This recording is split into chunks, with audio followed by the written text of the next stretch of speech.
तो ये कहानी है जैकी और जूल्स की, जो अपने दादाजी के पुराने घर जाते हैं, लेकिन वहाँ उनके साथ कुछ ऐसा होता है जो आपके होश उड़ा देगा। कहानी शुरू होती है, हम जैकी और जूल्स को देखते हैं जो कि एक कपल है। अपनी पहली एनिवर्सरी बिताने के लिए एक कॉटेज में आए हैं जो कि काफी सुनसान एरिया में है, जहाँ पर किसी का आसानी से पहुंच पाना तो काफी मुश्किल है। जूल्स को ये जगह काफी पसंद आती है क्योंकि यहाँ उन्हें कोई डिस्टर्ब करने वाला नहीं है। तब जैकी उसे बताती है कि ये उसके दादाजी का घर हुआ करता था जब वो आर्मी में थे और उन्हें गवर्नमेंट ने दिया था। मैंने अपना पूरा बचपन यहीं गुजारा है, लेकिन फिर मैं शहर चली गई। अब तब से लेके आज तक ये ऐसे ही पड़ा हुआ था, यहाँ कोई नहीं आता। इसके बाद जूल्स उस घर को एक्सप्लोर करने लगती है जहाँ उसे कुछ अजीब चीजें देखने को मिलती है, लाइक एक हिरन का सर, कुछ राइफल, मे भी जैकी के दादाजी हंटिंग के काफी शौकीन हो या फिर इसके पीछे कोई और राज हो।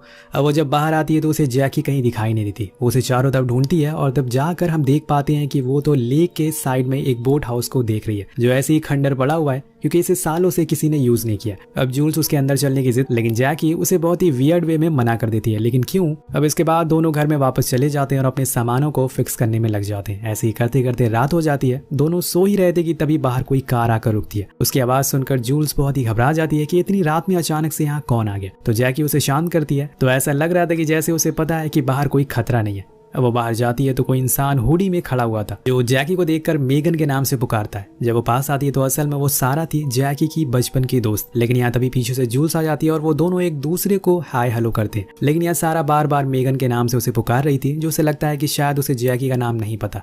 तो वो उसे सारा से कहती है कि ये इसका नाम नहीं है, तुम उसे मेगन क्यों पुकार रही हो। लेकिन जैकी उसे समझाती है कि यही मेरा नाम है। अब ये सुनकर जूल्स को काफी अजीब लगता है कि हम इतने सालों से एक साथ रह रहे हैं, लेकिन इसने मुझे अपना रियल नाम क्यों नहीं बताया। यहाँ आई वो भी हमें काफी देर हो गई, उसने अपने दोस्तों के बारे में भी मुझे क्यों नहीं बताया। अब वो ये सब सोच पाती कि तभी सारा कह देती है कि तुम लोग मेरे घर पर जरूर आना, लेकिन दूसरी साइड पर जो मौजूद है। अब अगला दिन भी आ जाता है जब जूल्स वॉकिंग के लिए बाहर आती है, पर अभी भी उसके दिमाग में वही सब बातें चल रही थी। तभी उसे एक बोर्ड दिखाई देती है जो उल्टी हुई थी और उसके ऊपर कुछ लिखा हुआ था। वो उसे पढ़ने की कोशिश करती है, तभी वहां जैकी आती है और उसे अपने साथ घुमाने के लिए ले जाती है। लेकिन उसे पता था कि उसके दिमाग में अभी भी मेगन वाली बात घूम रही है, इसलिए वो उसे क्लियर करने की कोशिश करती है और बताती है कि पहले मेरा नाम वही था, लेकिन फिर मैंने उसे बदल लिया क्योंकि मुझे वो नाम पसंद नहीं था। इसके अलावा और कुछ नहीं है। इसके बाद वो जूल्स को एक लॉकेट गिफ्ट करती है जिसमें दोनों की फोटोज थी। उसे देखकर वो सब कुछ भूल जाती है और उसके साथ इस मोमेंट को एंजॉय करती है। कुछ देर बाद वो लोग शूटिंग करने जाते हैं जहाँ जैकी का निशाना देखकर जूल्स तो हैरान ही हो गई थी। ऐसा लग रहा था कि जैसे वो कोई एक्सपर्ट हो। अब यहाँ से वो लोग घर आते हैं जहाँ पर जैकी जूल्स को एक कहानी बताती है उसके बचपन के टाइम जब वो और उसके डैड और उसके दोस्त जेनी शिकार करने गए थे,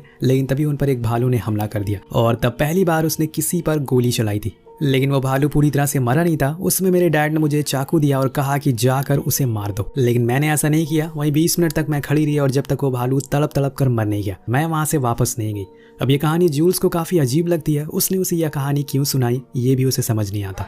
लेकिन अगले दिन जब जूल्स सोकर उठती है तो उसे जैकी दिखाई नहीं देती। उसके वॉइस नोट पर उसे पता चलता है कि वो सिटी गई है कुछ सामान लेने के लिए, दोपहर तक वापस आ जाएगी। लेकिन तब तक यहाँ पर जूल्स अकेले क्या करेगी, तो वो दूरबीन से लेक के दूसरी साइड देखना शुरू करती है जहाँ पर उसे सारा का घर दिखाई देता है। कहीं न कहीं अब उसके मन में अभी भी वही सवाल थे, इसलिए वो डिसाइड करती है कि वो सारा के घर जाएगी। तो वो बोट लेकर निकल जाती है और कुछ ही देर में वहाँ पहुंच जाती है जहाँ पे उसे सारा और उसका हस्बैंड जॉन भी मिलता है। अब दोनों एक दूसरे से इंट्रोड्यूस करते हैं। सारा का घर किसी हंटर प्लेस से कम नहीं लग रहा था। वहाँ उसे एक फोटो भी मिलती है जिसमें सारा, जेनी और जूल्स तीनों थे। तभी वहाँ सारा आ जाती है और उसे बताती है कि ये हमारे बचपन की फोटो है। तो जूल्स पूछती है कि जेनी कहाँ है, तो वो बताती है कि उसकी मौत हो गई और ये बात जैकी ने भी उसे नहीं बताई थी।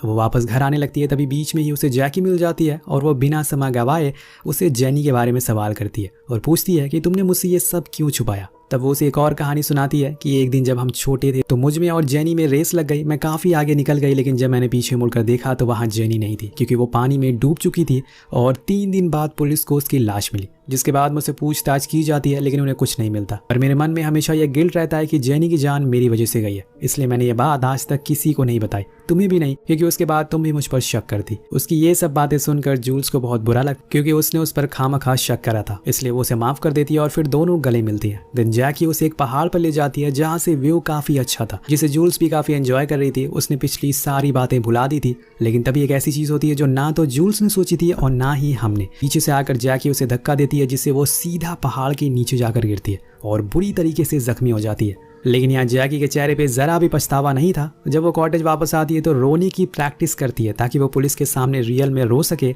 लेकिन वो अभी भी पुलिस को नहीं बुलाती बल्कि एक बारी फिर से उसी स्पॉट पर जाती है जहाँ से उसने जूल्स को गिराया था। पर वो वहाँ नहीं है, बस उसका लॉकेट वहाँ पर मौजूद था, मतलब कि वो अभी भी जिंदा है और उसका राज अब कभी भी बाहर आ सकता है। इसलिए जैकी उसे ढूंढने के लिए जंगल के अंदर जाती है, जहाँ पर हम पहली बार जूल्स को देखते हैं, जिसके सर पे बहुत ही गहरी चोटें आई थी, पैर की हड्डियां टूट चुकी थी, लेकिन उसने खुद को फिर भी बचा लिया था। पर तभी वहाँ जैकी आ जाती है और बोलने लगती है कि उससे गलती हो गई, उसे माफ़ कर दो, अगर तुम यही कहीं आसपास हो तो प्लीज़ बाहर आ जाओ, मेरा ऐसा कोई मोटिव नहीं है। अब पास में छुपी जूल्स भी ये सब सुन रही थी, उसे लग रहा था कि शायद वो सच बोल रही है, इसलिए वो बाहर आने लगती है। लेकिन जब वो उसके चेहरे का एक्सप्रेशन देखती है तो समझ जाती है कि वो झूठ बोल रही है, उसने ये सब जानबूझकर किया, लेकिन वो उसे प्यार करती है। उसने ऐसा क्यों किया, आखिर इसके पीछे की वजह क्या है, ये सब आपको कुछ ही देर में पता लग जाएगा। अब रात हो जाती है, लेकिन अभी भी वो उसे जंगल में ढूंढ रही थी और जूल्स छुपी रहती है। उसे पता था कि अगर वो बाहर गई तो वो उसे इस बार ही मार देगी, इसलिए वो रात वहीं गुजारती है। पर अगले दिन उसे कुछ ना कुछ तो करना ही होगा, क्योंकि ऐसे उसकी बॉडी में पूरा इन्फेक्शन फैल जाएगा। तो वो धीरे धीरे आगे बढ़ती है और वहीं दूसरी ओर जैकी बंदूक लेकर जंगल में घूम रही थी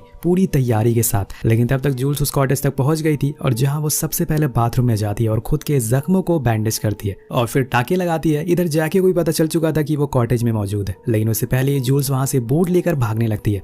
उसे जाने के बाद वहां पर जैकी आती है जो बाथरूम में जाती है और उसे पता चल जाता है कि यहाँ पर वो आई थी, यानी कि वो आसपास ही मौजूद है, इसलिए वो फिर से बाहर निकल जाती है और उसकी बोट देख लेती है। अब वो एक दूसरी बोट लेकर उसका पीछा करने लगती है और कूद कर उसकी बोट पर आ जाती है। जूल्स उसे लड़ने की कोशिश करती है, लेकिन उसके पास वही चाकू मौजूद था।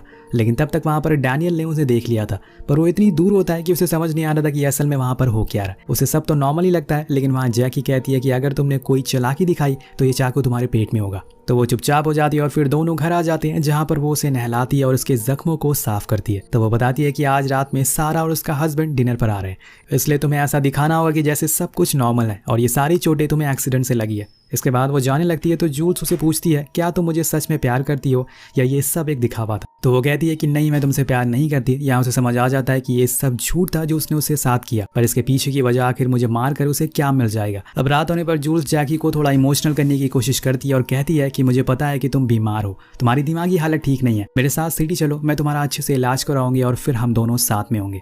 लेकिन उसकी ये सब बातें जैकी पर कोई असर नहीं करती।